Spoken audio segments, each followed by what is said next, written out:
กันเจ้าเมืองนครจะได้ปกครองนครเงินยางเมืองนี้กันเลยน้องได้มีเจ้าเมืองปกครองเมืองนี้ตึงเจ้าน้องเจ้าปี้สุขอุ่นตุ้นใจครับผม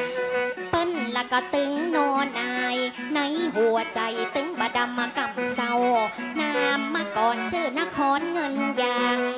หรือฮิรันตัวน้องจะเล่าเปิ้นว่ามีพญาเจ้าปกครองด้วยธรรมอันดี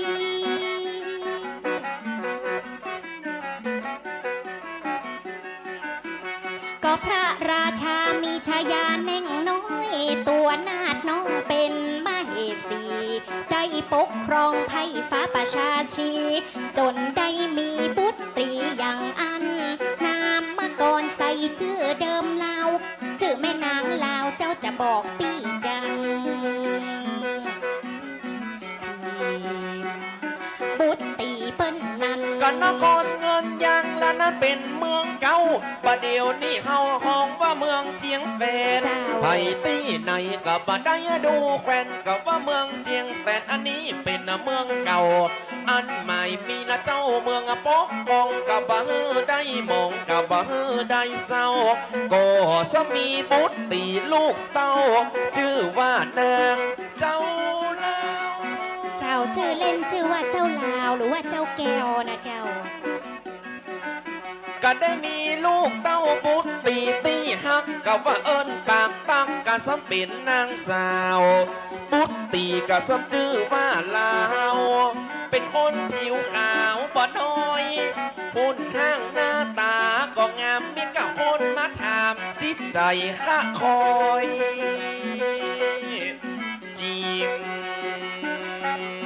กันและน้องปันอยู่ต้อยกันเป็นผัวแก้วเมียเทพบัดใจอยู่ต้อยกันเป็นผัวเพศเมียผีผัวก็ดี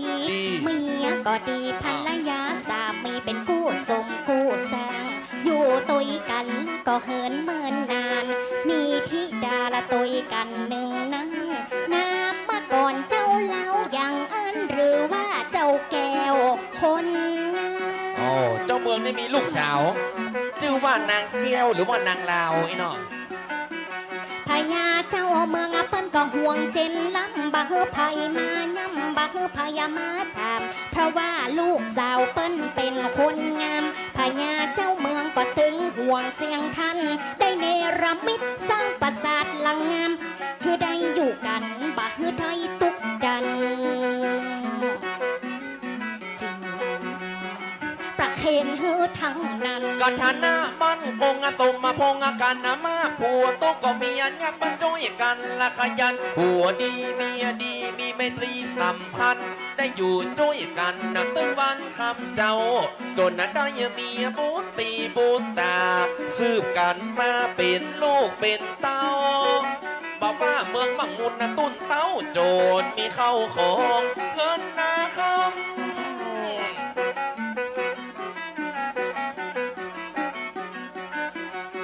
ความงดงามนี้เป็นตีลือเรื่องไปยังเมืองตีอื่นหมื่นไกลเขาจนป้อลงไหลในความงามละของตัวนางแก้วก็เลยปรึกษาหากันมีกับคนมาถามมาอู้จนแล้วจีมกันและน้องพูดถึงความงามของนางแก้วนี้แล้วเป็นที่ขานเล่าออกไปจากไกลมีตึงประชาชนมีตึงเจ้าชายตึงใครใดน้องมาเป็นกู้ครับผมต่างส่งเครื่องบรรณาการเอามาถวายเธอเจ้ากินตู้แต่นางแก้วเขาประสาทหูเพราะว่าบ่มีใจไม่ปองเป็นมาพายก็ได้นางแก้วเจ้าบอกว่าเป็นเจ้าชายเมืองใหญ่เมืองน้อยเอาเครื่องบรรณาการมากอกแต่นางแก้วบัดได้หมายไฟปองตัวภัยคนใดจนสิ้นน้องจะอยู่เป็นโสดจนตายหมดบ่ฮือไตบ่ฮือไรเรียบรินจริงกันและน้องก็มีก้าเจ้าชายกะต มัยไฟพักมาสมัครจะเอาเป็นกู้กันลาแต่ว่านางแก้วอันนี้บ่ปรารถนาบ่สนใจภัยคนน่าใจสักน้อยเพราะว่าจิตใจบ่ปรารถนาบ่โอ้บ่จาหัวใจบ่ค้าคอย เจ้าชายเมืองเป็นบ้านเป็นร้อยบ่มีใจไฟพลอยตั้งคน เปิงเปิ้นว่าบัใจกู้กันเนาะไอ้เนาะ ครับผมเนี่ยยังได้อีป้อตุ้มใจขนาดมาได้ทำบุญร่วมชาติมาได้ตักบาตรร่วมคันบ่มีกับไมตรีสัมพันธ์จะเนี่ยยังได้กันนะครับลูกกับเต้าซ้ำบ่มีกู้ฮักทองแปงยังมากินแหนงตึงวันคำเจ้าจีมที่เนี่ยยังได้กันแต่ พญาเจ้าเมืองกระตุกใจเส้นลำนั่งกึดเจ้าคำจะเนี่ยยังได้กัน ภายในจะซื้อราชบัลลังก์พอลูกคนงามใจปะใครใดลูกจะเอาเจ้าชายเมืองไหน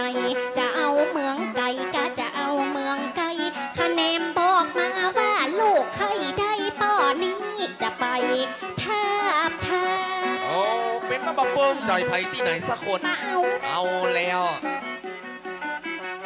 ใส่นางแก้วหัวใจหักคอยตัวลูกน้อยนะเมื่อบิดามาทำเจ้าชายจากเมืองงามงามบ่ให้ติดตามมาตัวภัยสักหน่อยในหัวใจนึกไฟนึกหาบ่หัวภัยไหนจ้าที่จะมาลัดลอย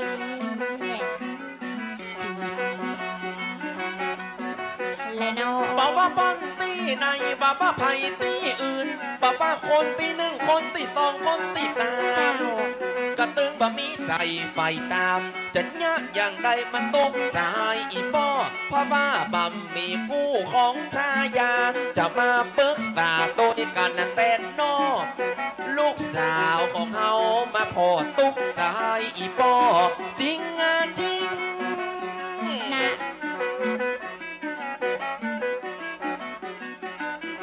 สัมว่านางแก้วบ่เบิ่งใจฟักยังจะอวดจะอ้างโอ้ตามความจริงซ้ำได้เกิดมาเป็นลูกเมียิงอย่าเอาความจริงกับมาไข่มาโอ้ยังบ่มีกู้ฮักหอมแปงจะยะอย่างใดอีป้อยังบ่ฮู้จีมกันเลยน้อง ก้าวถึงชายหนุ่มฐานะยากไร้ที่อยู่เมืองไกลพญานักหนาได้เงินนะเปิ้นเล่าลือมา ว่ารูปชมนางก็งามแต่ตัก โดยบุพกรรมที่ทำร่วมกันมามีจิตเมตตา ใจก็ไฟหัก ตัวเขาว่าตื้อไข่หันแต่ตักไข่หัวว่าจะงามมอกได้ ใจหนุ่มอยู่ที่เมืองป่าซาง เจ้า ชื่อว่านายกวง ชื่อว่านายกวงอยู่ที่เมืองป่าซาง เพราะว่าเขาว่าบ้านก็อยู่ว่าจัดไก่ ครับผม ได้ยินเปิ้นเล่าเสียงลือไป เขาอยู่จัดไก่ก็ตึงไข่หันสักหน่อย โดยบุพกรรมที่ทำร่วมกันมา ไม่ยอดกันและยาสาวงามมาแน่งน้อยจิมและน้อง ย้อนว่าทำบุญด้วยกันก่อนชาตินี้เลยมาปะกันสมัครไมตรีมิดีสัมพันธ์ได้ร่วมใจกันกับมาปะกันแล้วกำนั้นก็มีใจวิเนหาได้โอ้ได้จากกับตึงนางเกียวเป็นบุญวัฒนาชาติแล้วชาตินี้ก็บาแค้วมามา ได้ยินความงามก็ฮักเมาทันทีเลยไอ้เอ๋ย ได้ยินความงามของตัวนางเกี้ยวโอ้กันแล้วใจก็ไฟหาลูดมีใจสินี่หากึกตึงละหาตัวนางเกี้ยวจะยะอย่างใดเพื่อได้อู้เพื่อได้จ่าเพื่อหันหน้าหันตาเพื่อมันเป็นน้ำแล้วจีกันเลยน้อง ก็เมื่อนายกวงมีใจไฟฮักก็เลยได้สมัครเป็นลูกศิษย์ลูกหา ได้ร่ำเรียนกับตั้งท่านครูบาเอาวิชาปัญญาเป็นวิชาค ความหู ครับผม ซ้ำว่าเหียนด้านคาถาอาคมจะได้ตกลง ก็ถือว่า กู งานสารต่อครูบาอาจารย์ที่เปิดได้กึดเอาไว้ ตั้งแต่เมื่อปี 2540 เขาได้สร้างสำเร็จกัน กันว่าตัวเฮานี่ใครเข้าใกล้ผู้ใหญ่จะเนี่ยยังได้หาใครไปหาอำมาตย์เสนารวมถึงเจ้าพญาจะเนี่ยยังได้กันเจ้า ในกวงนั้นก็เกิดสงสัย เพราะว่าหัวใจไปติดพันแล้วเราจีกระถาครูบาอย่างนั้น กะตะบ้านในกวงก็ก้นผมก้นหนวด ตีตัวลวดเข้าสู่ศาสนาตามคำสอนของตั้งครูบาจะได้หันหน้าตาของตัวนางเงี้ยวต่างตีดีกับเพื่อไปปรึกษาเข้าสู่ศาสนามันเปลี่ยนน้ำแล้วบอกกองในกวงปวดเข้าไปแล้วก็ได้เดินต่างสู่เมืองไป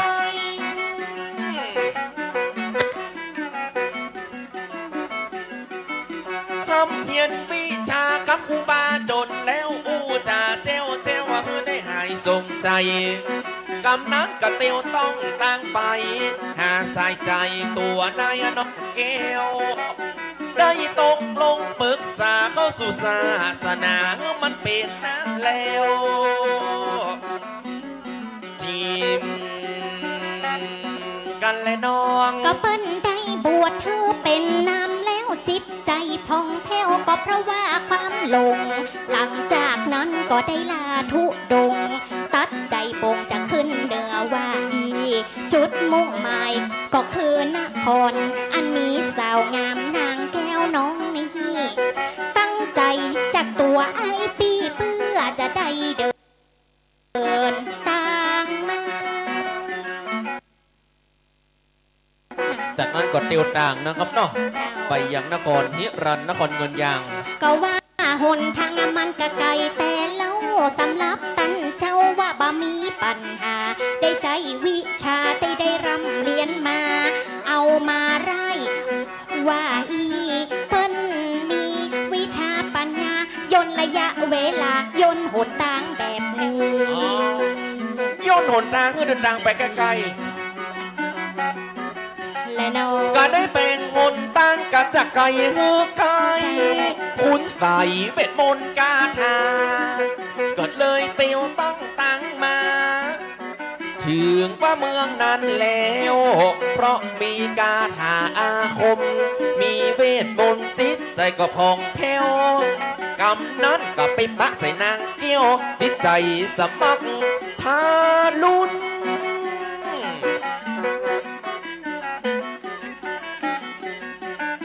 กันบอกกองเดินหน้าต่างไปถึงอาหารแล้ว จิตใจก็สมัครหักหุมนะที่ได้ปากันมาจูมนะจะได้ก็มาหุมตีนี่บอกกองได้อู้บอกกองได้จาก็ได้ปาธนาสมใจเฮาแล้วนี่จีม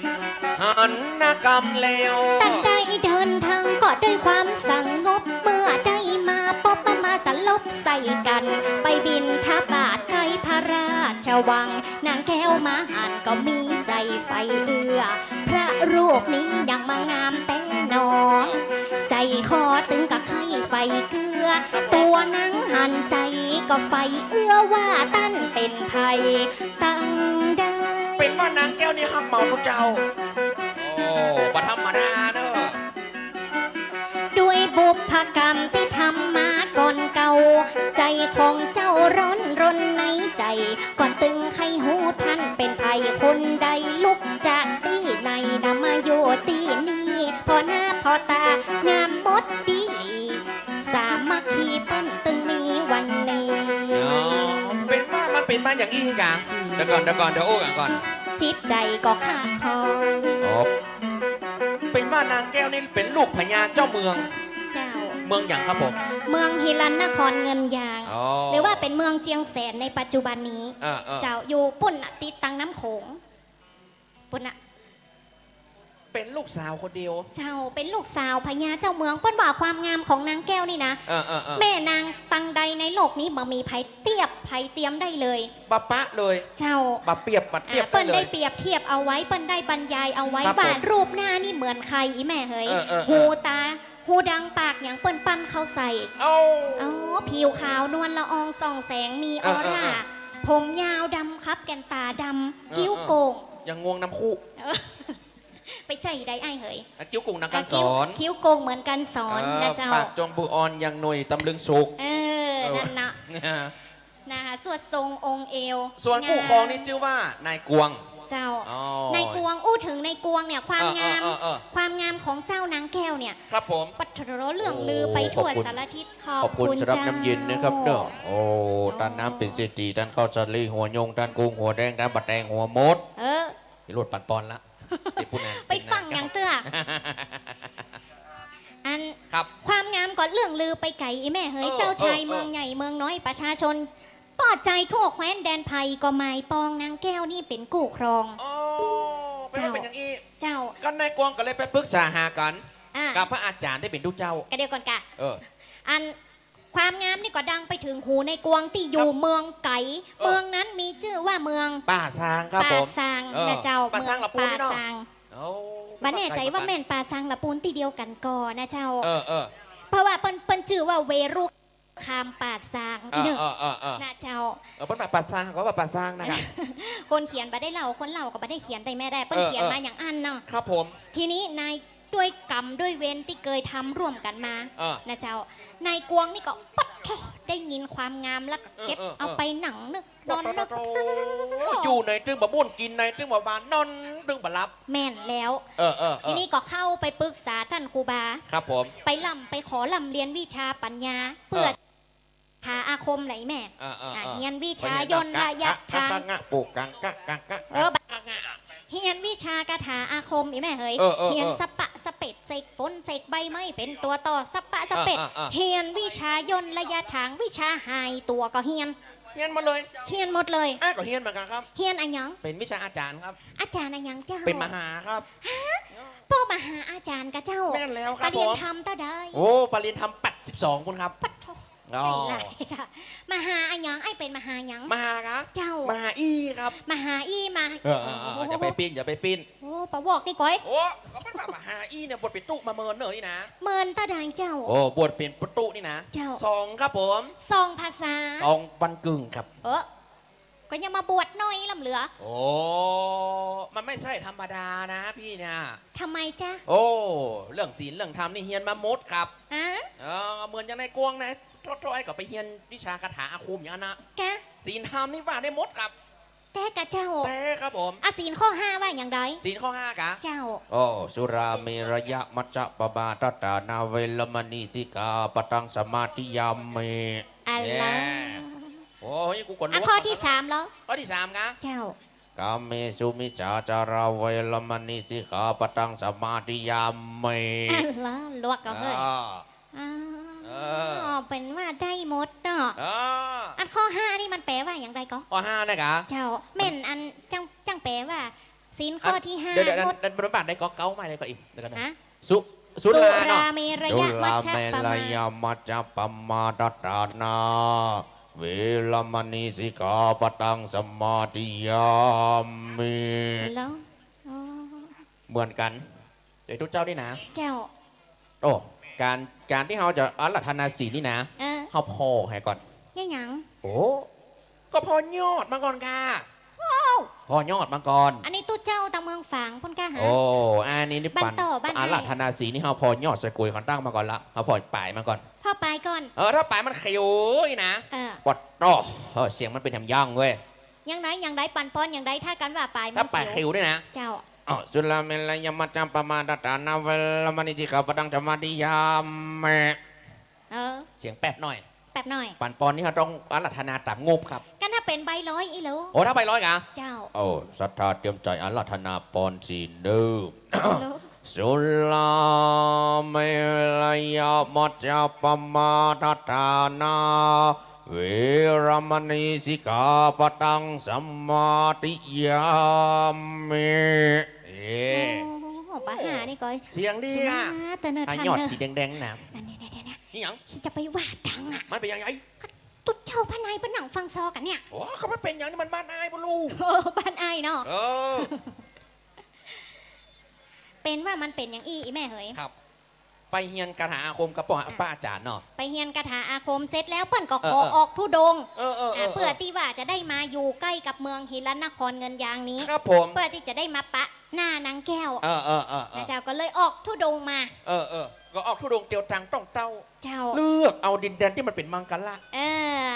ใจวิชาญนระยะทางนะ ก็ เจ้า เลยได้หมายเขตหมายแดน เจ้า มาปะใส่เจ้ากู้กะลาไม่เจ้ากินกู แม่นแล้ว อันนี้มันเคยออกในธรรมมาแล้วเนอะ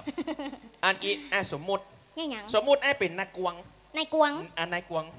แล้วเฮือน้องเหรอ น้องนี่นักเป็นปุ้นกะ เป็นใคร วัดต้องเป็นนางจีติกาพวกกะ แม่นไว้แม่มันใจเรื่องเดียวกัน มา ปะ โค ฮะ คำบุญบุญอยู่ดอยนางแก้วลำปางบุญ ปัจจัยเรื่องเดียวกันกะฮะ คนละแก้วแล้วกัน คนละแก้วไอ้ น้องน่าเป็นนางแก้วครับ เจ้า เป็นนางแก้ว เป็นนาง อัน แก้ นี้ ว เป็นนายกวง เป็นนายกวงเนาะ เตียวตังมากัน บัดเดี๋ยว มา นี้ ปะกัน บัดเดี๋ยวนี้ได้มาปะกันเฮียก่อน เออ บัดเดี๋ยวนี้นายกวงมาปะกัน มาบินทบาทอยู่ต่ำใกล้ๆพระราชสวังฮะเนาะ ก็ นางแก้วก็ไปใส่บาตรตึงวันนะนะ แม่นละแม่นละ อ่า กำนันกับไปมี หยัง พระใส่กันง่า แม่เนาะ โตกันหันใส่กันแล้วนะ เนี่ยหยัง เอา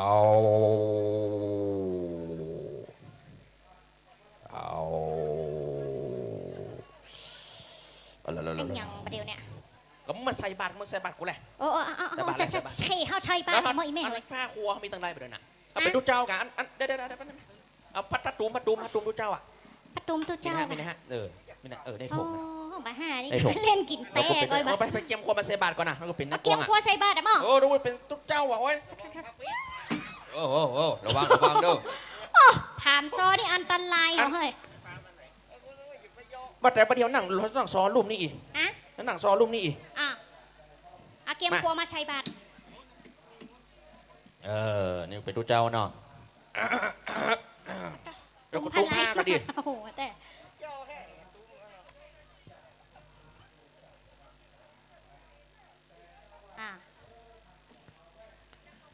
เดี๋ยวก็จะมากุมบาทหนึ่ง นั่งดีๆนั่งดีๆอีแม่ว่ากระเด็นไปเปิดกระเดิกนั่งดีอัน จะมาใส่บาทเอาเนาะ ไฟสาบาทเจ้า อันนี้ลูกดังใดที่ไหนมาเนี่ย อันตัวเฮานี่นะครับ ปัจจัยกันนั่งเสมอตัวเจ้าหมอ จะไปนั่งสูง อัน นั่งตาม ตัวข้าเจ้านี่นะ ๆ มีชื่อว่านางแก้ว แก้ว เป็น ไหน บุตรพญาเจ้าเมือง อันนี้ลูกเจ้าเมืองกะ เจ้า จะมาย่อยๆประเด็นน่ะ อันจะมาใส่บาตรนะ ใส่บาทกะ เจ้า เอามาก่อนเนอะมาเนอะเอาใส่บาทนำมาเนอะยกมือไหว้ตัวยกมือไหว้ตัวแป๊ดหัวหน่อยกะแป๊ดหัวหน่อยแป๊ดตั้งหัวหน่อย ตั้งใดอ่ะ ก็มันยกมือก็ไหว้แหละโอ๊ย ก็ไหวได้รู้ ก็มึงก้มหัวลงแป๊ดหัวนักขวาหน่อยเอาบันเล่นหน่อย อันยังเจ้า ชม แล้วไป เอาไปกำเราค้างไปอันแป๊ดทางซ้ายหน่อยทางซ้าย ไปตั้งใช้กะ แป๊ดทางซ้ายหน่อย มองอีปอกอ ทำหน่อยค้างไปก่อนเอาเฮ้ย อันยัง ชม โอ้ยแต่ไหวชื่อมาได้กะฮะเจ็บเอวเนี่ย ก็มึงมาใส่บาตรกูเป็นทุกเจ้าโอ้ยจะไปปากนะ เจ้า วันนี้มาใหญ่ๆครับผม มาใส่บาตรเจ้า ใส่บาตรกะ เจ้า ฮะปอนกันเนอะ เออ ยกมือไหว้เนอะซาปี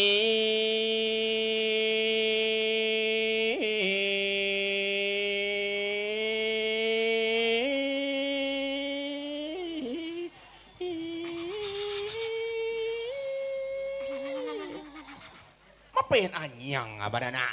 ก็จะไปลากเสียงอย่างเงาล่ำเหลือ ยังอ่ะ เสียงมันพันเขาขี้ ว้าก็พันเทศบาททีโอ้ย เออ มาให้ฟังแล้วก็จะขึ้นมากับเต้นอ่ะมาสวดมนต์ตานนั่นอ่ะคืนอ่ะโอ้ยซาปีติโยวินาจตุจปะตะโกหิปรุมัตหิปนังปะละบังสุกัง จบล่ะ จบละกะ ก็มาตานกันเข้ามาส้มมาตานเนี่ยเป็นจะปนอย่างเงาล่ำเหลือมอยากาเปาะ ก็เสาะยังได้ก็เอากันหน่อยแม่เนาะ โอ้เปาะเราจะส้มยาวๆมอยาปอละ เจ้า ก็ได้มาเซปะกันเนาะ เจ้า ฮะ ปะใส่กันปะกองปะใส่กันแล้วก็ปะ แล้วเป็นยังเป็นยัง ดูเจ้าลูกนี้นี่ลูกไหนมา โอ้ยนี่ฮักหมอทุกเจ้าไปเลยนะ โอ้ก็ตามตำนานเพิ่นว่าอย่างนี้ อ๋อเป็นว่านางแก้วนี่ฮักเมาทุกเจ้า โอ้ย ฮักหมอทุกกวงไงเนาะพระกวง พระกวง อ๋อครับเป็นวาสนาได้มาปะใส่กัน เป็นวาสนาได้มาปะใส่กัน คนเฮาถ้ามันบัดใจกู้กันนะอีแม่เฮ้ยเตวจนกัน10 รอบมันกระตึงบ่มีใจไฟฮักอีแม่ ครับผมครับ แม่นก็ แม่นะ ถ้าคนเฮาถ้ามันเป็นกู้กันแล้วนะ อยู่กันคนตีคนตังอย่างไรก็ตึงเสาะหากันจนได้ โอ้กำนันนี่ก็ปัดท่อเนาะ ปะใส่กันนี่สปากใส่กันเลย สปากใส่กันเลย อ๋อยังเบายังสาวปะกันเนี่ยเนาะ เจ้า โอ้เป็นเบายังสาวนี่อู้กันไง เป็นเบาเป็นสาวอู้กันกะ อันแล้วอ้าวมาจ้างปีต่อจากนั้นนี่เป็นยังไงครับผมกันเลยน้อง ก็เมื่อมาปะก็เมื่อได้มาป๊อบเมื่อได้มาสันลบปะได้มาป๊อบใส่กัน หัวใจนั้นเป็นสื่อสัมพันธ์ก็ตึงไข่หันเพียงแต่นาย ครับผม ลับตาฟันหันยามใด หัวใจของนายตึงบะโคตรบะคาย ครับผม ลับตาหันใส่กันนาอายบ่หูเป็นไผในมาก ำนั้นก็ฮักเมากันเนาะนางเกี้ยวก็ตึงพักกวงโอ้ ในอกในใจนางก็รุ่มร้อนตัวกู้ฮอนให้ได้เป็นกู้กันลาบ่หูว่าเปิ้นลูกที่ไหนมาพ่อหน้าตากะมดเหียอ้อยลอยติดเสียว่าเป็นพระทรงฆ์องค์เนนมันเป็นการจำเป็นใจก็เศร้าคักคอยสำตุกใจน้อง ความฮักเหมือนหนตางบ่มีอย่างเอามาวัด เปรียบเหมือนดังฮักตำนานรักกระดอกเมยบ่ฮือเวลาผ่านมาล่วงเลย อย่าขอมาเกยกับตัวนางเกี้ยวบ่กองหันหน้าบ่กองหันตา ก็อู้ก็จะละฮือมันเป็นน้ำแล้วปะใส่ตัวนางเกี้ยวเขาตึงไข่สีออกมา ตัวไอ้ายกับไฟฮักอย่างเดียวกันนะน้า กันบอกกองไปปะกะใส่ตัวนางเกี้ยวใจก็พองแผ้วสมปรารถนาเขาก็ได้อู้เขาก็ได้จ่าปรารถนาก้าตัวน้องเกี้ยวบอกให้บวชเป็นพระเป็นทรงเขาตึงตัดใจปงมันเป็นน้ำแล้วจีมกันเลยน้อง ก็สีน้ำเงินน้ำเมื่อได้เอิ้นปากต่อหันคนรูปหล่อตั้งใครติดต่อเป็นของใครจวนตัวไอ้ายไปแอวบ้านแอวจองอาป่าไปเล่นดิงดองดูตั้งเกี่ยวตั้งกอด นั่นแหละ ติ ว่ะ ดเสียว่าไอ้ายนี่เติมผ้าเหลือง ครับผม ตัวนายมาตุกกะไปตุกบอด ตึงไข่เกี่ยวแล้วก็ตึงไข่กอดตึงไข่ถามไข่จ่าสักกัน โอ้อ้าวบอกเป็นยังครับผมก็เดียวอ้ายจะขอซิกเป็นนานกวงมันยาตุกใจเนี่ยใบเนี่ยบอดมาไข่เกี่ยวไข่กอดตัวหน้ากันดานำ ครับ เพราะหัวใจสมัครไฟสัมพันธ์ความฮักของนางยิ่งใหญ่แต่ใบในหัวใจบ้าฮักภายในเลยถึงใครได้อายเป็นเคยและน้องจะไปเป็นไป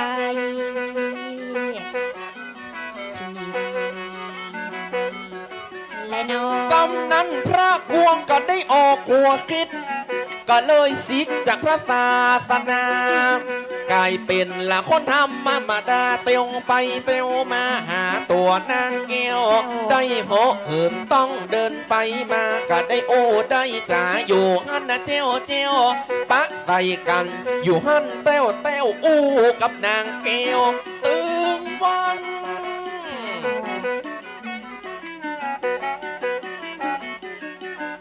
ก็ได้ฟิกออกมาก็เป็นคาเล่าว่าไปเอวหาตี้ในปราสาทสามหลัง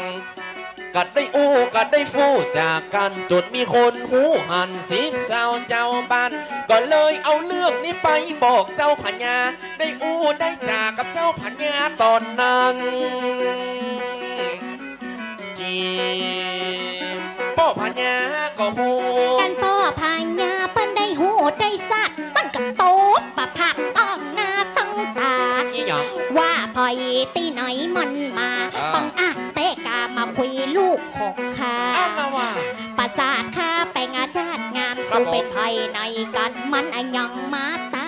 มันยังมาคุยมันยุ่งลูกของข้าตัวข้าจะลากคอมัน กำนันป้อพญาก็สร้างอามาตย์สันสีหน้าทั้งหลายไปเงียบเอาหนานกวางมาบัดเดี๋ยวนี้ ก็เลยได้บอกเสนาคาทาสสู้เขาไผ่หูไผ่หัน ครับ ไผ่บอกได้ละค่ะจะมีรางวัล นี่หยัง ไปลากคอมันเอามาเฮอตีนี่ ครับ จะยับในกวงเอากระไปของข้าจะย่อหัวมันจะฆ่ามันอย่าวันนี้ กำแล้ว พญาเจ้าเมืองโคตรลูกและน้อง ก็พญาเจ้าเมืองก็บอกว่าเกิดเรื่องใหญ่เห็นยะอย่างใดละกูยิงเงียบไปขังบ่ฮือมันได้กินเข้ากับอย่างละกูจะเงียบไปขังจะเอามันไว้ในคอกตึงบ่ฮือกับมันได้เตียวออกมาโอ้โอ้จ่าจ่าเข้าออกแม่กูจะเงียบมันใส่คอกบ่ฮือมันได้ออกไปมา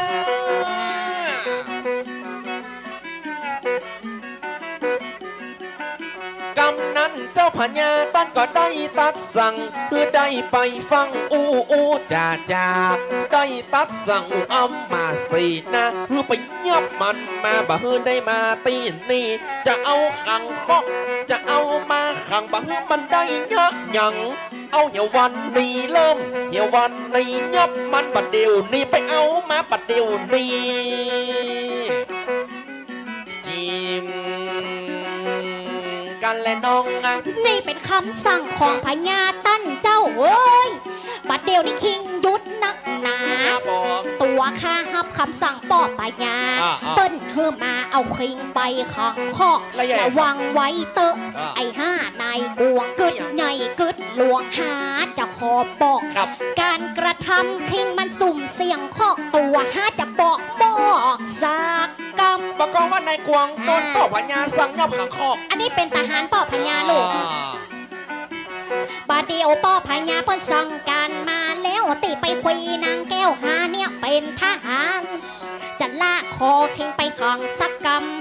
ตัวคนงามบานายกู้ห้อย มาเตอะมาเฮียดีติคิงได้ไปคุยแม่นางแก้วเน่งหน่อยนะ มันจะกลัวครับผ ยัง ม ไปขังคอกเลย อ้าว และน้อง มึงมาต้องมามึงมาต้องมาว่าจะอย่างอีแล้วมันอย่ามีปัญหาจะยับใส่คอกคือมันเสียเวลาโอ้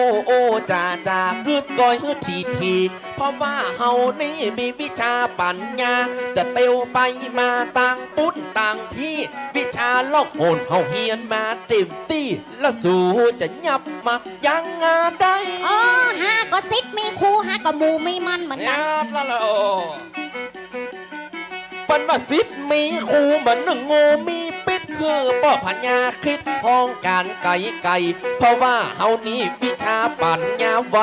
จะยะอย่างได้จะไปตั้งปนตั้งนี่จะยับขังก็เฮาบ่มีปัญหาเฮามีวิชาปัญญาอย่าไปตั้งปุนตั้งนี่ยับเลยบัดใจตะกัวอีน้อง ไปอยู่คอกมาเดี๋ยวนี้ อย่าไปจูงงัวจูงควายไว้โอ้ยกันและน้องงัง จะยับนายกวงเข้าไปอยู่คอกตัวหาจะบอกแล้วมันจะแน่บอกใดมีวิชาและปัญญาโนนาย มันเป็นอย่างใดละมันก็ได้มอกอีก ได้สั่งการทหารเสนาสู่เขานี่นาตึงบ้านหงหลงลีเพื่อปากันเฝ้ายามอยู่ที่ไหนนี่สู่เฝ้าดีตึงวัน ยับเข้ามาอยู่ในคอกเขาเหมือนใจกลัว เป็นคำสั่งป้อพญาได้ตรัสมาแล้วซออยู่เจ้าไผก็หูไผก็หันสั่งเฮทหารเสนาบริการเฝ้าอยู่ตึงวันขังมันไว้นี่บ่เฮกินเข้าบ่เฮกินตาจะตายเฮียอย่างหมาเหมือนจะตายอยู่ในหนึ่ง ไม่ตายง่ายๆหรอกจ้ะ ตายแน่ ไม่ตายค่ะ ๆและน้อง ใน กวงไม่ตายง่ายๆหรอกจ้าจะบอกน้องนะคือน้องเขาเข้าใจเพราะว่าวิชาปัญญาเขาก็ไปก็จะยากก็อย่างไรก็ฮือกึดมันออกพศ2504เจ้าเมืองมาตีกลองประชุมเพื่อชาวบ้านละเข้ามาชุมนุมเพื่อชาวบ้านละกันมาชุมนุมเพื่อมาประชุมตีเมืองเฮานี่ต่อไปนี้ป้อพญาอย่าขอกล่าวถึงเรื่องราวตีได้ประคองมาป้อพญาละเพิ่งสั่งมาว่าจะได้ป้อพญาละเพิ่งสั่งมาว่าให้ชาวนาเลี้ยงเป็ดและสุกรนะฝ่ายตาเสียหัวคอนถามว่าสุกรและน้ำมันคืออะไรป้อพญาก็รีบตอบทันใดป้อพญาก็รีบตอบทันใดว่าสุกรนอนซอยก็หมาหน่อยธรรมดาป้านี่มันปัจจัยอย่างใดป้อพญาป้อนปัจจัยสั่งอย่างอ้อนเดี๋ยวว่าแล้วอยู่ซอเข้าดูว่ามันลุยดีๆเกี่ยไปใจที่ไหนยังพดแผ่มาหน่อยธรรมดามันยังไปเลยตีกองประชุมนะมาเดี๋ยวนะประเดี๋ยวป้อพญาตีกองประชุมเอาเสนาอามัดขลาดบริพารในกวงมันมีที่ไหนไปลากคอมันมาขังประเดี๋ยวนี้มันมาบัดเดียวนี้อย่างครับลากคอมันมาขังไหวสาบาดเยาอันเนี้ยแม่พญาอันนี้แม่พญาเจ้าโอ้โตไม่ใช่ธรรมดาแล้วนะแม่พญานี่ห้างอย่านกเซลเอลอย่านกแต่ด่ะก็โตเอลสวยกรรมนี่เป็นที่เดือนถูกเสียมอันนี้เป็นแม่พญาแม่พญาใบสาบาดเจ้าประเดี๋ยวนี้เฮาอย่างใหญ่ครับนายกวงตัวเจ้าได้นะบังอาจขนาดเนอะมันบังอาจยังไงครับปะหูติต่ำปะหูติสูงลูกสาวเฮาเนี่ยนะเฮาหักเหมือนแก้วเหมือนแสงตัวนี่เป็นไผ่บะมีหัวนอนไปตีนอันคือจะมาคงมาคืออะไรยังฮะอย่างอี้ปะลังบันเหลือเก้าหัวทีเป็นพระภิกษุสงฆ์เขาก็ไหวกับสารจัดดีนะอันนี้ยังเป็นยังได้ฮะซึกออกมาแล้วก็มายุ่งมาเกี่ยวกับลูกเฮาเนี่ย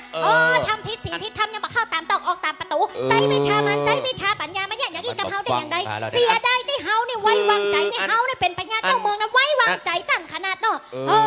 พุทโธธรรมโมเฮียเตอร์อีแม่เฮ้ยลูกสาวเฮานี่นะเฮาสักแปลงภาษาอยู่ปนรุปไปกันฟ้าบ่มีค่าถัดบริวารหักษาห่อหุ้มก็แล้วนี่มันเป็นยังได้มันเป็นยังได้บัลล่ำบัลเหลืออกเธอแม่เฮ้ยเนี่ยยังไงก็ได้บอกเป็นกันคนกรรมอีก็แม่พญามันโคตรรู้เนาะบอกมันก็ฟังนะพ่องอันนี้มันคนเดียวมาฟังเอา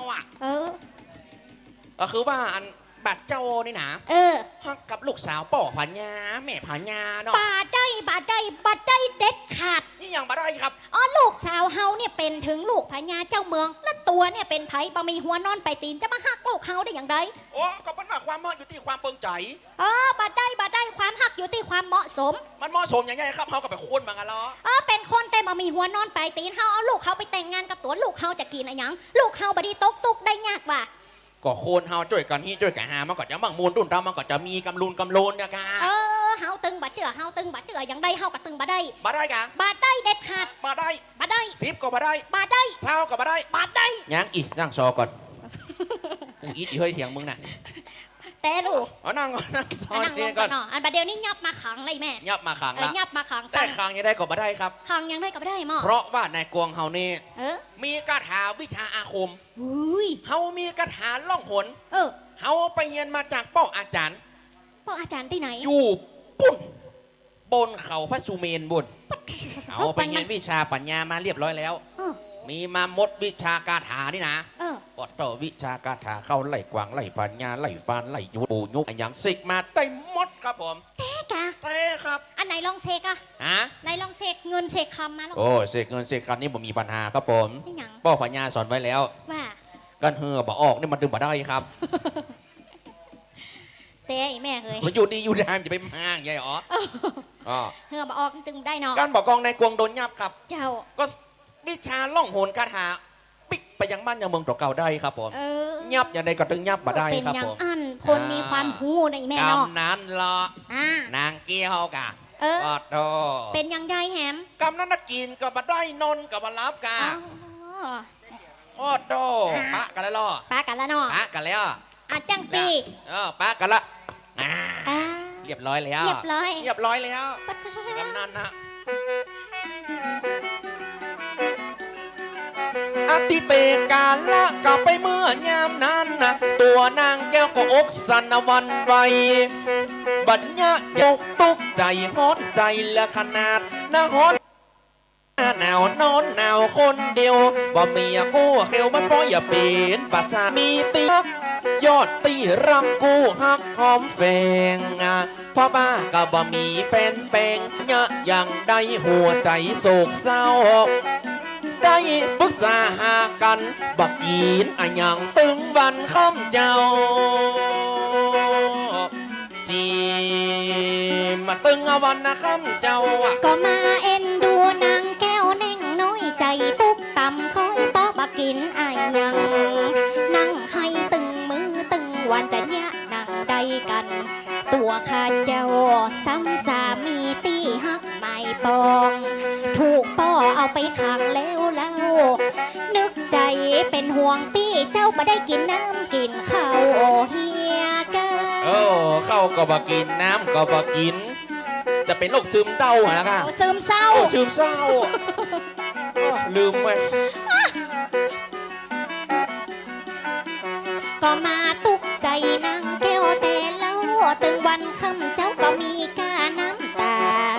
ตัวเฮาจะยังใดจ้าสามีกาเป็นอย่างใดพ่องเจ้า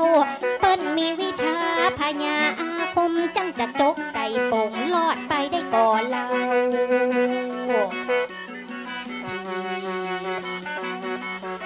และน้องนางแก้วบ่กินข้าวบ่กินน้ำจิตใจชอกช้ำนั้นก็อะไรหามก็ได้อูจะปรึกษาถึงการเล่าเวลาขวายก็มาแล้วพดไฟกะตั้งตีนานกวงสมปึงก่อนนะจิตใจก็พองเขี้ยวบอกกองภาคปัดจากตัวนางแก้วก็ปิกไปตีป้าฟังใจวิชาล่องหนนะเจ้าหนีออกมาได้แม่ปิกไปป่าสร้างบ้านเก่าบ้านเกิดประเสริฐภัยก็มาถามไปหากับครูบาอาจารย์ปรึกษาหาหรือจะยากอยากได้กันเจ้าก็เลยไปบวชเป็นรอบตีสองบ่ฮู้ได้มองตึงบันข้ามเจ้าจีมก็ปิกไปบวชแฮมแล้วก็มาเอ็นดูนางแก้วแต่เล่าก็ตึงวันค่ำเจ้ามีกาน้ำตากึดตึงหาสามีกาจะยะยังใดจะหัวใจของเจ้าเพราะว่าตั้งนานบวกได้ไปบวชเป็นตุเป็นเจ้าบวชเป็นรอบที่สองแล้วเล่าเพื่อจะหนีภัยตยมาไปขอบวชกับพระอาจารย์เป็นรอบที่สองครับผมปิกเป็นที่อำเภอป่าซางขนาดปิกไปบ้านเกิดเมืองเก่าแต่ใจของเจ้ายังทวินปินหาเกิดเติงหายอดกันระยะเป็นอย่างใดพ่องจาบัดได้จาได้อูตัวไอ้ลักนี่ออกจากเมืองมาก็เติงหาแต่นาไม่ยอดกินกูจีและน้องก็บอกกองปิกไปก็ก้อนผมก้อนหนวดตีตัวบวชมาเป็นรอบที่สองหัวอกหัวใจเฮาก็ซ้ำมองกึดเติงหาก้าตัวนางแก้วใจนี้ก็กึดหาก้าซิกออกหัวคิดเฮอมันเป็นน้ำแล้วปิกไปบวชก็กึดหานางแก้วเพราะไปอยู่ตีป้า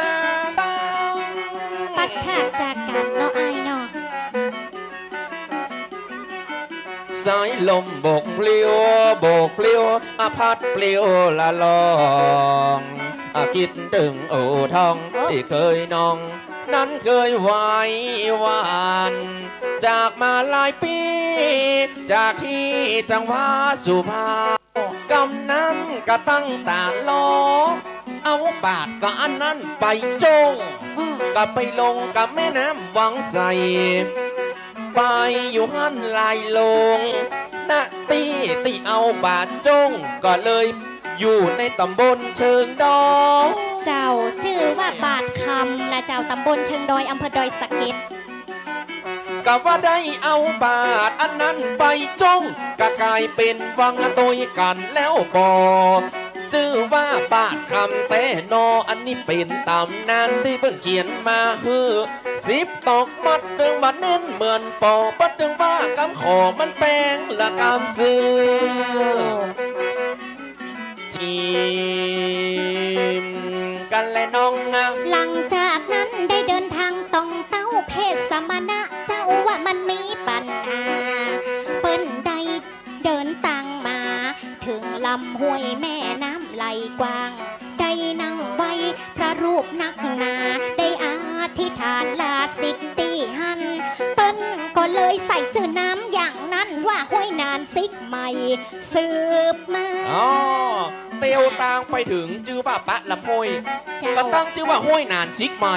เออ เดินทางละไปปะลำห้วยดีใจว่าบ่มีปัญหาเปิ้นน่ะก็ได้ยกมือไหว้สาอาราธนาปกผ้าเหลืองตีหันก็เลยใส่ชื่อเป็นชื่อนามว่าห้วยนานซิกใหม่มาจนวันนั้นจีและน้อง ก็บอกกองอาเตวตั้งก็มาถึงลำห้วยบาพาลิงโจยกะอูกะจาเขาจะได้ลำดับลำดาชื่อว่าห้วยนานซิกใหม่ปัจจุบันตำบลป่าเมียงอุจากันไว้เตียวตั้งกันมาถึงกันได้ชื่อห้วยนานซิกใหม่ก็มี เจ้าห้วยนานซิกใหม่ตำบลปาเมี่ยงอำเภอดอยสะเก็ดนะเจ้า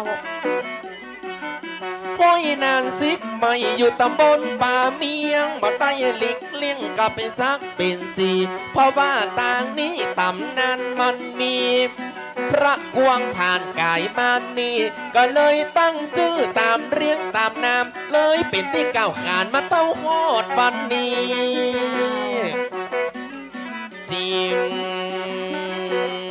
กันและน้อง ได้กล่าวแล้วก็ถึงนางแก้วนีออกมาแล้วบ่หูจะไปที่ไหน ก็เลยเดินตางกลางไพรในหัวใจก็มีหวังอัน ครับผม ว่าจะได้พบปะสักกรรมตั้งตีน้อยตัวนางน้องจันนางก็เลยเดินตางตอนนั้นตัดเลาะป่าเขาลำธาร โอ้เป็นบ้านนางแก้วก็หนีอีพ่อมา เจ้า พวกพาพวกควรหนีมาเนาะ บากองพญาเจ้าเมืองทราบเรื่องก็เลยสั่งการให้เสนาทหารมันไม่ตีไหนคือไปตัวลากมัน เอามาวันนี้ฮือได้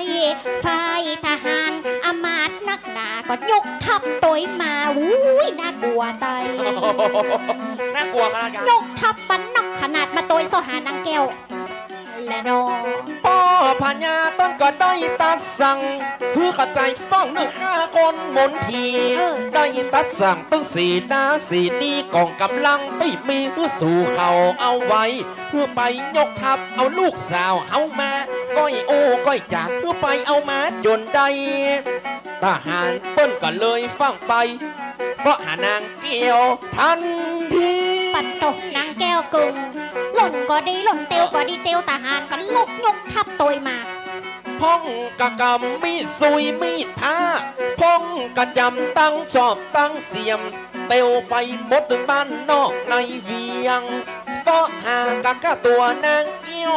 ซอตีใน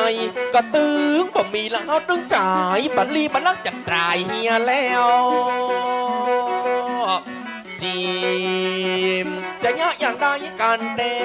ไฟนางแก้วก็ได้ลบได้ลี่เตียวต่างมานี่ไผ่บาหูบาหัน ครับผม ลบตำหินตำผาลำตาลบาหูไผ่หูไผ่หันเดินมาจดใด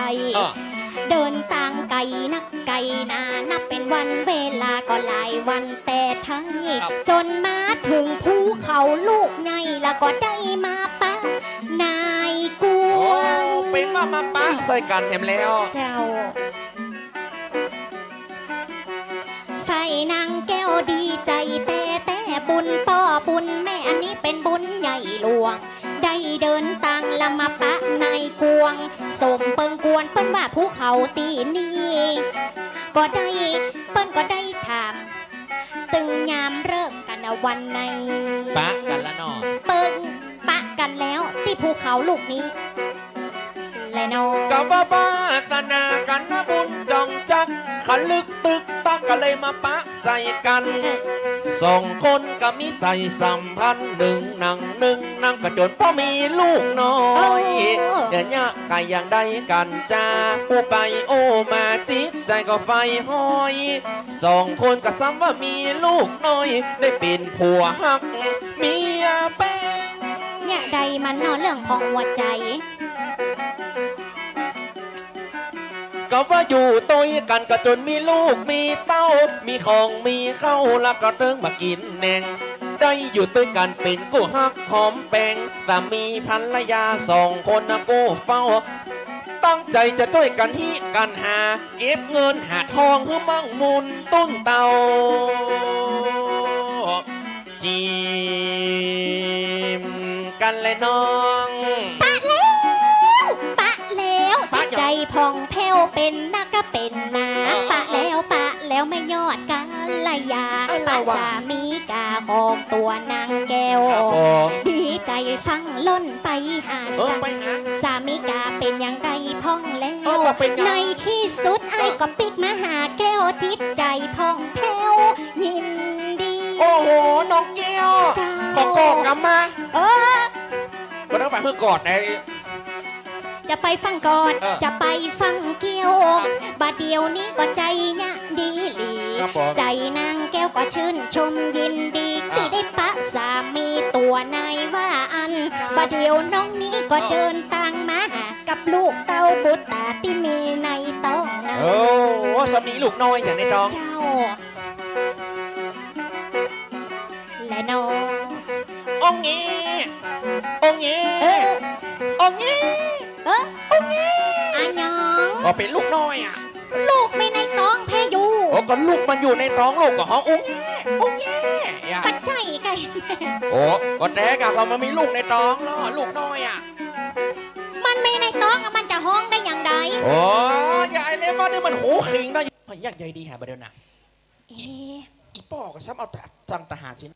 ตัวเจ้าป่อของข้า ครับผม ด้านหัวใจไฟปรารถนา อ่า ด้านความฮักของเขาและข้า เออ มันยิ่งใหญ่กว่าพื้นดินพื้นฟ้าแล้วจะเฮือตัวข้าอย่างใด โอ้ประเดี๋ยวนี้ห้างป้อใจหรือห้างป้อห้างแม่บอก ความฮักมันว่ายากในป้อ เลือกเอาจะเอาป้อใจว่าจะเอาป้อ ตัวข้านางแก้วจิตใจบอแพ้วนักใจ นี่หยัง ตัวเฮาจะเนี่ยอย่างอันใด อันหนึ่งป้อใจอันหนึ่งก็ป้อค่ะ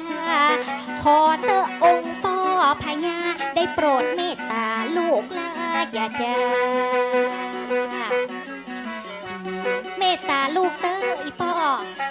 เขาตึงมาฟังคำขอสักอยังจะเอาปืนตั้งยิงเอาจนตายบ่ฮือมันเหลือชีวิตนะโบดไป จะฮือมันตายลงยังตีนนี้ ก็เลยยกปืนกับอันนั้นขึ้นเล็งเอาไปตีกันในกวงคนนี้ก็ถึงเวลามอกใบสามใบสี่เพราะอย่างนี้เอาปืนขึ้นยิง บ่ได้นะ จะยิงเขาบ่ได้นะ เดี๋ยวตัดสั่งเสนาเอามาตึงหมู่นั้นเขาสู้อย่าอู้ตามความจริงก็เลยเล็งปืนขึ้นยิงยิงออกไปดังหน้า ก่อนยิงละออกไปแล้วบอกนางแก้วตึงบัดรอออกมาบัดยาจีมยิงปืนออกไปแล้ว ปากองไก่ปืนไล่ออกดังปัง โอ้ เสียงมันดังเป็นนักเป็นนา ครับ สนั่นไปทั่วแล้วก็ยังหินผาดังนักดังนากำปนาดกึกกอง ตัวของนายใจป้อปะดีจังจะตายเป็นผีจ้างมันเตอะนาดน้อง ก็เลยฟังโดดเอาตัวไปปกป้องฮับเอากระสุนนายกวง ตายแล้ว นางแก้วตายแล้ว โอ้ย สมาถูกปืนก็พญาเฮียนแล้วตัวนางแก้วว่า มันใหญ่หลวง ครับผม ได้ปกป้องคนฮักในกวงก็สมเปิงกวนบุญข้ามีเต้าอีถ้าหน้าวันลุนจังจะได้ปะกัน เป็นสื่อสัมพันธ์จะฮักกันครั้งนี้จีและน้อง เปิ้นว่าความฮักมันเป็นอมตะ เจ้า ฮักแล้วปันละฮักแล้วตึงบะนีสำหรับนางแก้วได้จิตใจไม่ตีโดนปืนยิงเสียงยังงามก็เลยกับวัดดับจิตตาย นอนหงายเป็นฝั่งกำงามนอนตายกันนะตีหันตียอดดอยห้องเฮา เจ้า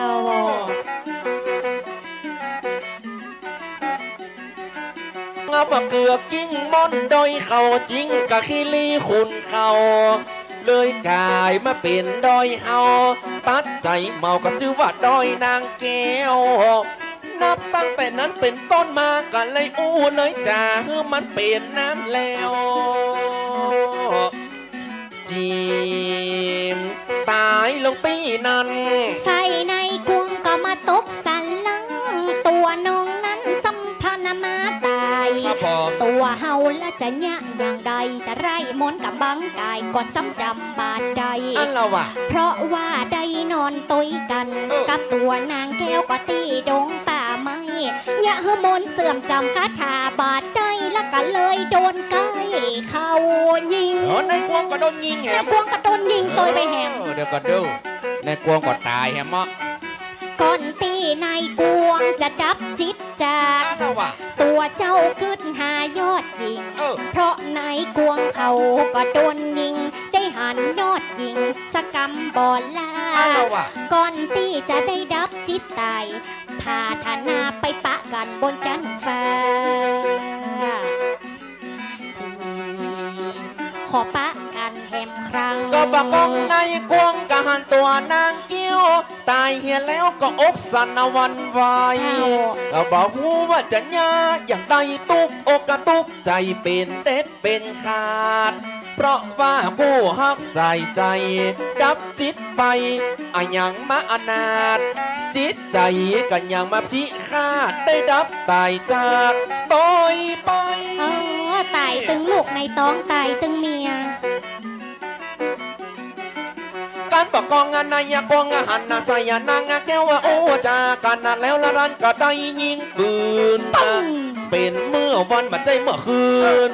นายเกืองกับพ่อข้าสะบานนะเลยบัดจ้างจะเยอะอย่างใดดับจิตนายติดอยม่อนนานอ้ายตายแล้ว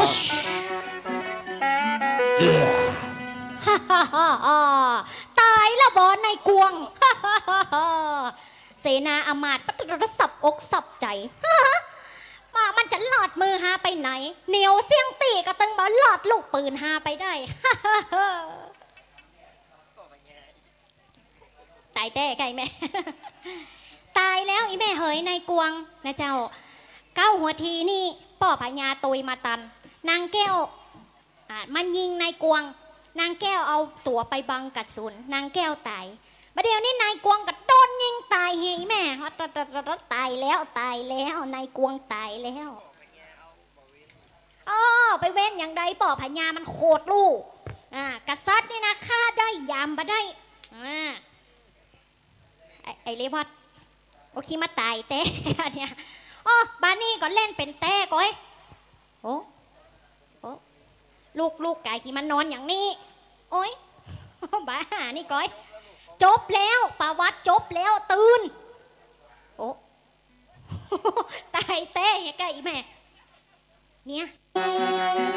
อันนี้เนาะเมนูยาพญาติพญาตันคิดมาออกบอกมาโทษกูจะสวยดอกจักซอไปดู เจ้าบากางไปมันตึงบักวีมาวันนี้ก็สุกอุ่นตุ้นใจ อันละว่า ตำนานที่เปิ้นเขียนฮือเล่าทั้งสาตุเจ้าก็เล่าฮือนอนาย ครับผม เนาะเจ้าแม่นายที่แม่เสื้อลายจะมาปูจาสวยดอก โอ้ขอบคุณน้ำใจจากพี่น้องขุนลาวนะครับ ขอบคุณน้ำใจ แม่บันเย็น อสม อสมเข้ามาแล้ว ขอบคุณนายเวียงบันขอบคุณตึง ออกแม่ออกกึดถอกเอาใบแบงมายืน แม่อุตสาห์เน ข อะ ขอบคุณนะมิตรรักแฟนโซ ครับผม กำขอ เดี๋ยวต้องมีเดี๋ยวถูกเขายังก่อน อันยังฮะหมอ เอาปะซอบอกอีก ยัง อย่าขายสวยดอกนี่บ่เดียวนะเอ้ยอย่ามาเข้าใจมาเนอะสวยดอกมีนางแม่นะครับเนอะครับผมมาบูชาสวยดอกกันโกนะครับเนอพญาตีพญาตันคิดบอกออกบอกบัดโทคนเท่าแก้แกนเข้าแกนน้ำแก้ปักกักนะครับเนอบูชาได้อันแก้ปักกัก เจ้าเต้ก่ออีป้ออีป้อกินแล้วมันหายกักเต้ก่อ แตกอะมาเป็นไรอ่ะ แก้ปักกักอีกเว้ย ปูจ้าสวยดอกโอ้อันเนี้ย อันถ้าเรามีงานซอมไปขอแปลงสวยสัก100 อันนะแม่เนอะเขาจะบูชากับสวยดอกอย่างเดียวอะประเดี๋ยวน่ะได้นะครับเนอะ สองสวย อีแม่บอกโอ้หลานอีแม่นี่อายุ10 ขวบอ่านหนังสือยังบัดได้เตื้อมาบูชาสวยดอกจังซอได้นะครับเนอะพญาติพญาตันคิดบอกออกบอกบัดรูปพญาปัญญาหม้อนะครับโอ้ขอบคุณรางวัลน้ำใจนี่พี่น้องจากทางใดครับผมโอ้ขอบคุณรางวัลน้ำใจจากพี่น้องฝั่งอันดอยสักเกตนะครับเนอะอีแม่อย่าเมื่อละกาจะปีกปังอันแล้วนะครับผมไปฟังปีกตัวโน้จังซอฮอยู่กันแฮมเมินนะครับผมคำแม่บรรยินว่าใหญ่ครับผมโอ้จะเมื่อละแม่คุณเราครับผมขอบคุณนักๆนะครับเนอะโอ้เอาจังซอเมื่อตอยแม่เปลืองข้าวเนี่ยนะแม่เนอะมันกินข้าวลำนะ มาบูชาได้นะครับเนอะอันหลังนักพูดก็ได้นะครับเนอะอันจังปีอันสวยดอกต่างหลังคนจะยกมากำนะครับเนอะ ไข่สวยม่วนเนี่ยก้อย ได้ครับผมโอ้ปัญญาหม้อครับผม เจ้า น้องคำป้อนี่หันอย่างอี้นี่นะครับ ยัง เปิ้นสอบได้ที่1ก่อนเนอะเปิ้นเป็นข้าราชการครูกันนะครับนี่นะเปิ้นสอบได้ที่1ของจังหวัดเชียงใหม่นะครับเนอะปัจจัยธรรมดานะครับจะเป็นจังซอนรวยเป็นครูตึงน้องตึงปีนั่งเก้าอี้ก็ยังมีแถมลายตีเปิ้นกันได้มาถึงแล้ว เสียงซออยู่เจ้าจากเลยวัดนะป้อใจนายแม่นันก็ปั่นโจกปั่นบอลพี่น้องตึงหมู่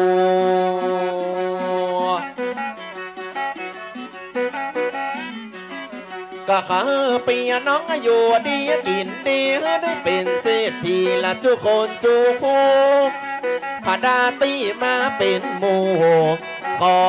อยู่ดีมีโจกแถมกำติดตั้งต่อนนี้ก็อย่าเจ็บปิ่นอย่างสุขสามประการเอานิพพานปิ่นย่อ พระพุทธพระธรรมจุงมารักษากุลพระสังฆามารักษาตุงวาก ระผมมีจกมีใจเหมือนกันทุกท่านทุกคนนะครับเนอะบ่เฮอใดเจ็บตึงบ่เฮอใดใครตั้งนี้ต่อไปเป็นมหาเศรษฐีขอตึงอีพ่ออีแม่ที่มาแวะอยู่ดีกินดีหนอเจ้าแม่ดีคือได้เป็นเศรษฐีมีคนอ้างคนอวด กระผมจกดีมีใจเหมือนกันทุกท่านทุกคนนะครับผม ขอให้สุขภาพแข็งแรงอยู่ดีมีแห้งเต้วเหมือนจะรวด ขอให้มีคนอ้างคนอวดอันที่คบที่ปวดก็ขอให้หายเหียเนื้อนอนนายขอให้ปีน้องสุขอุ่นตุ้นใจตั้งนี้ต่อไปให้อยู่ดีตลอด ป้าพี่น้องจกลอยจกสตางค์ซื้อหวยถูกรางวัลเงินล้า สาน ตุแจ้งโซก็จะเอาเนอะ กะขะเมียรถกะขะเมียบ้านน่ะเป็นเจ้ามาเจ้าจ้ากับเจ้ามหาเศรษฐีคนจนนั้นเล่นหวยกะก็ลอยเล่นหุ้นนะก่อตั้นต้นอยู่ดีกินดีมีพ่อมีเพื่อได้เป็นเศรษฐีมีคนอ้างคนอวดอายุวันโนสุขังพระลังเจือเสียงโด่งดังเงินนักมันไหลสนุดเศรษฐกิจเงินงานสตางค์ก็ไหลสะดวกใครก็อ้างก็อวดเป็นผู้ดีมีชื่อ คนลือมีแต่คนนะชื่อนะก็มีแต่คนนั้นนับมาถือเป็นนะข้าวเปิ้นก็เลือชื่อเสียงก็ดีเด่น ขอ นะ อาราธนาแก้วสามประการมหักษานในงานพี่น้องลุ่มหา ถ่ายรูปแปะหน้างามๆเนอะ พี่น้องตัวจองพี่น้องตัวบ้านฟังซอนลุ่มหาเนื้ออยู่ดีไม่กิน ขอคุณของเจ้าแม่นางแก้วได้มาปกปักกันลูกเต้าใจยิ่งหนอเจ้าแม่นายอยู่ดีสบายโชคดีตลอด ระบบโชคดีมีเงินใจเหมือนกันทุกท่านทุกคนนะครับเนอะ เฮ้อหายจากโรคก็เฮ้อหายจากไป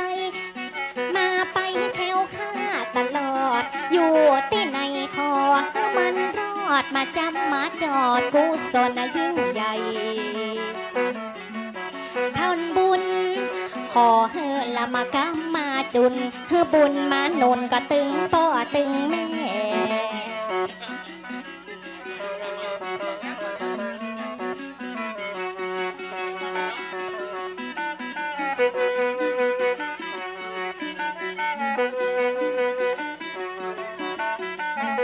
ขอพี่น้องอยู่ดีสุขาได้ปรารถนาเงินคำไหลเข้า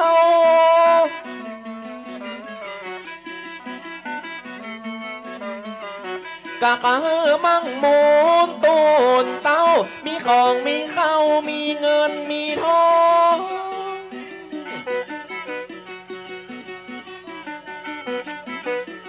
มาสอวันนี้กะบังได้มองจะปิกบ้านจองขอห้องคือได้โชคดีตึงพี่ตึงน้องโอละนอละนอน้องเฮย ก่อนที่จังซอจะเดินไปไกล ก่อนในหัวใจดวงไทยสี่ห้อง ยังมาตุกใจคำป้อนาดน้อง หัวใจสี่ห้องก่อนจะลาไป เพราะว่าหนทางมันยังมาไกลเจียงใหม่เจียงไฮ้ไกลบัดใจน้อย ตัวป่อใจจะลาจากพี่น้อยโอละน้อลาจากพี่น้อย ก็จะได้ลาปิกไปอำเภอเมืองฝางจะได้เดินทางต้องงาเต้า จะขอจากลาคนแก่คนเฒ่าวันหน้ามีงานแล้วก็ก้อยมาส่ง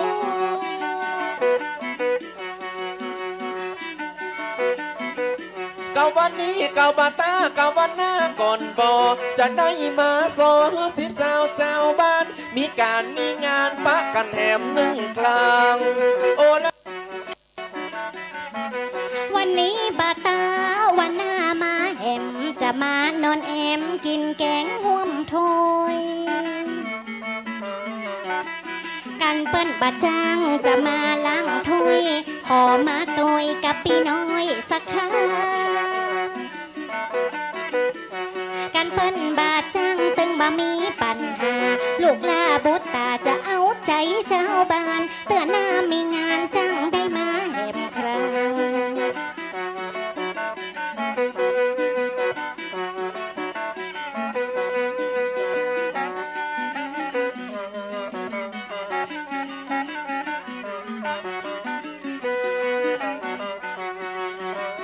นิ้วกันยกมือไหว้สาอาหังวันตา เป็นนายยัง ใจตึงมาพิดจีตึงกับบสันกับพี่น้องเจ้าบ้าน มารอในงานละสลองสมโพธิบัลลังก์บาโคดกำมาขอ มีตึงเสียงปีเสียงซอคณะจ้างซอดาวรุ่งเจียงใหม่ บาเดียวมันหมดเวลาจะยกมือลากราบขอน้อมไว้คณะดาวรุ่งเจียงใหม่มีใจไฟเอื้อได้มาจากลาเจ้าปีเจ้าน้อง ก็เพราะว่ามันละก็หมดแล้วนะบาเดียวมันหมดมันถึงเวลา จะได้จากลาน้องปี วันนี้กับปาตากับวันหน้าปักกันก็ใกล้มาฟังเสียงซอเสียงปีกับมีการกับมีงานวันนี้ก้อยมาปั่นโจกปั่นใจพี่น้องติปากกระตึงหมู่ตึงลุงตึงปู่ตึงบ้าไผ่ไผ่ขอเฮือกับพี่น้องวงใหญ่อยู่มีใจไปมีโจ ขอเฮือโจกลอยโจกลอยจกสตังค์ซื้อหอยบุญมีผีโพดกำจ้อยกำซอภัยจะไปโคตรเตื้อเป็นกำโลกกำทำ10 นิ้วจะขอสูบมาพี่น้องเอาอาที่ฟังซอลุ่มถามซ้ำเตื้อกำโลกคู่กับกำทำมีข่าวมีดาม03สเตื้อมันเป็นกรรมบดีเป็นกรรมวาจีเอาว่าเอาไว้ขอสู่มากะสัทธาน้อยใหญ่ที่เปิ้งผาดามมาฟ้องบางคนอย่าปิกจ้องปิกบ้านนะเดินต่างข้ามปิกไปตั้งหลังขอขอบคุณนะพี่น้องคนฟังเปลี่ยนกำลังใจให้หมู่เฮาดึงหมู่ จะลาเจ้าน้องนายไป หัวใจละเจ้าก้นกินกูจะลาทุกคนนะจะลาทุกผู้ที่มาเป็นหมู่ในงานก่อนพี่น้องจะเดินต่างจากคนหมู่มากจะได้กลับหลังพันบาเดียวจ้างโซตึง4ตึง3ก็ได้ปงลงวางเฮียก่อน ยังจากเสียงซอเฮายังมีเสียงเพลงอย่าได้บันเลงถูกงานต้องคำโป้เฮยนายน้องบัดเดียวเวลา สมควรเปิ้นปอเก็บกองเก็บเข้าคุณเก๋คุณเท่าที่มางานปล่อยหลวงก็ว่าเวลามอกสมเปิงบวนเขาจะเปลี่ยนดนตรีดีกว่า ประเดียวเสียงปีเสียงซออีน้องคำปอกับเลวัดลูกลาจะเปลี่ยนเสียงเพลงดีกาเอาใจพี่น้อง คนฟังเอาใจละอีป้ออีแม่ศรัทธาปะแน่ที่เปิ้นยังบักกับหลัง ครับผม ก่อนที่จ้างซอจะมัง ขอจะไปว่าต่อ 10 นิ้วก็ขยกมือสาพี่น้องศรัทธาคนแก่คนเฒ่าพอเวลาค่ำมาแล้วเราจะได้เดินทางปีกไปจะได้เมื่อจองเมื่อบ้านนะก็เฮือสุขอุ่นต้นใจก็พาดาตี้เป็นคนไทยขอให้รอดปลอดภัยจากโรคโควิด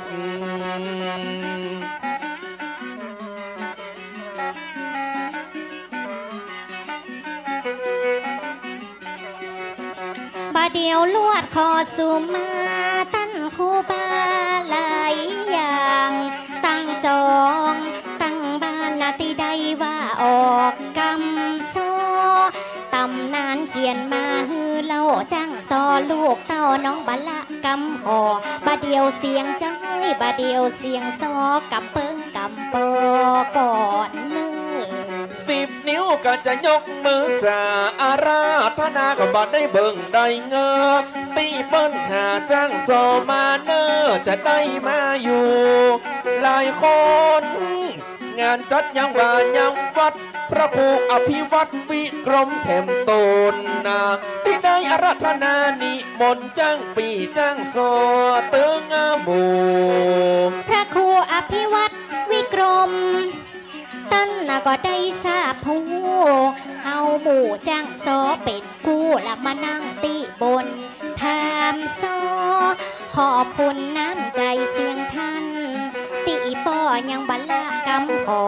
เอาใบแบงมาปั่นจ้างซอปั่นเลื่อนปั่นลอคนละสาวบาท ขอบคุณนะป้อติบกับปันเบาปันเสาลุกบ้านขุนแล้วปัจใจดีและขนาด10 นิ้วอยากขอยกมือกับน้ำใจพี่น้อง คุณเล้าลูกจากอำเภอเวียงป่าเป้าเตียวต่างต้องเต้าเอามาปันเบาปันเสาน้ำใจกับป้อติบคุณเล้าจกเอาใบสาวมาฝาก ขอบคุณน้ำใจป้อนาตั้งนี้ต่อไปบ่ได้ตุกได้ยากใบสาวที่เอามาปั่นฝากคือได้ เป็นเงินบาทเงินปันฮือตึงสาวตึงบ่าวปันมาบันสาวฮือได้นำฮือกลายเป็นเงินแสนเงินปันฮือได้เป็นเงินล้านเงินพระโคอภิวัตธนวิกรมได้ตกลงตึงบะเบิงบังเงิบติดต่อจ้างซอมาเนออยู่วัดปากตางเจริญตีตั้งกับอำเภอดอยหล่อติดต่ออย่ายกย่องสรรเสริญเจ้าอาวาสวัดปากตางเจริญคือได้เจริญเหลือเก่าประเดี๋ยวมันก็ถึงเวลาไว้สาตั้งโลกตั้งเต้าเฮอได้เจริญงอกงามเหลือเก่าเฮอได้เป็นตั้งเจ้าครูบาขอบคุณรางวัลป่อเลี้ยงน้ำใจเปิ้นปะเสียงจกใบแบงมาหาบะเดียวจังซอบะเสียเวลาก็ได้ปันมา100ขอบคุณนะน้ำใจจากป่อเลี้ยงหลายบัดใจคนใดไผอื่นเปิ้นว่าร้านเตี๋ยวตูนร้านเตี๋ยวตุนเลิงปอยปีไอ้นานนิววันนึงเก่ามาแล้วเล่าเฮาบัดได้คอยทีมงานเตวดาเลิงปอยอันนี้จ้อยลุงแซม21เปิ้นฝากช่วยลุงแซมหัวใจก็ว่าเป็นตีปึ้งครับผม เอาฝากช่วยลุงแซม21แล้วก็ขอขอบคุณแต่โนตีเปิ้นนะบะลืมบะละจิตใจทำมาเปิ้นบะละกำขอพี่นานนิวได้ช่วยเหลือจ้างซอขอฮือมีใจมีโจขอบคุณพี่นานนิวหลายก็ฮือบุญมีผีโพดก็ฮือก็มีใจมีโจกร้านเตี๋ยวตูนเลิงปอยเปิ้นขายตี้น้ำพุแม่ขาจานน้องจะไปคอยทีมงานปีหน้านิ้วเลิงปอยติได้มาก่อยมาฝากตั้งนี้ต่อไปบ่เฮอปีนั้นเขาได้ตุกได้ยากเอาตังแบงค์นี้มาฝากบ่ได้ตุกได้ยากต่อไปอยู่ดีมีโจกบุญมีพี่โพดบ่ว่าภัยที่ไหนตั้งนี้ต่อไปมีโจกมีใจตึงขอบคุณกระตุยงใหญ่ลายที่ได้เอาหมู่เฮามาติดต่อจ้างโซตึงหมู่ทีมงานดาวลุงได้มาตั้นได้ก็เป็นเจ้าอาวาสปากตางเจริญนะแต่ตักนักหนาเป็นตนบุญตนโปรดเมตตาที่ได้ห้องเฮามาช่วยช่างสอนนะบุญเฮาหลายตึงยิ่งตึงใจเฮากะหันด้วยพระอาธิการเปิ้นห้องตัวมาช่วยเฮากะหันด้วยเลยมา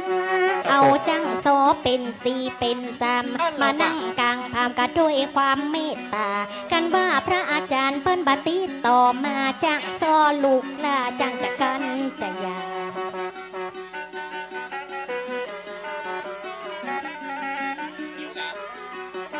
เซเลเมาเนอะจังปีเนอะ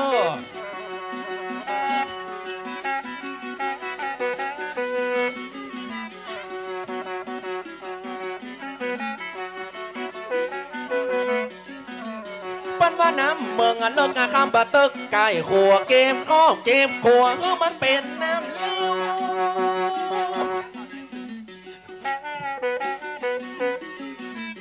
กับมาพอตาวันละมันนะบ่อยากกาบเอวกับว่าคำมาแล้วบ่ได้มีปัญหา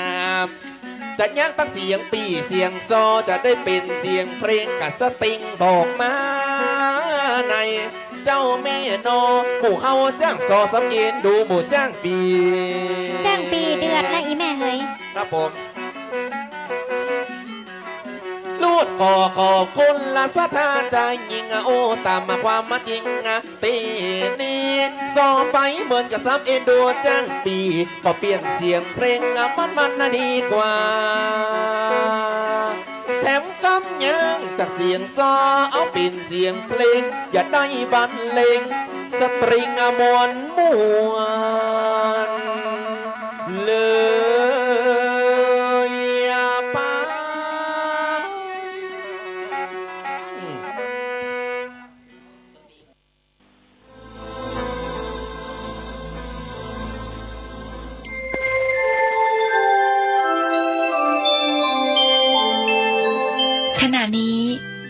ำลังฟัง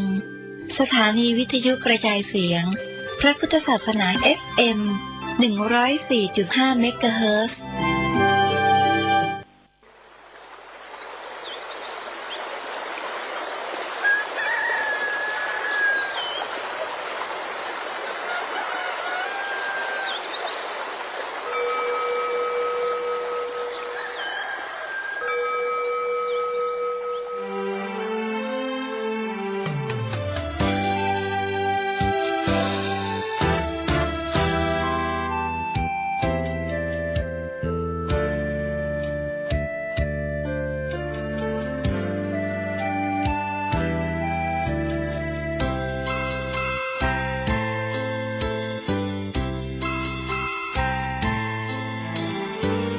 ดอยที่ปานน้ำงดงามสูงเด่น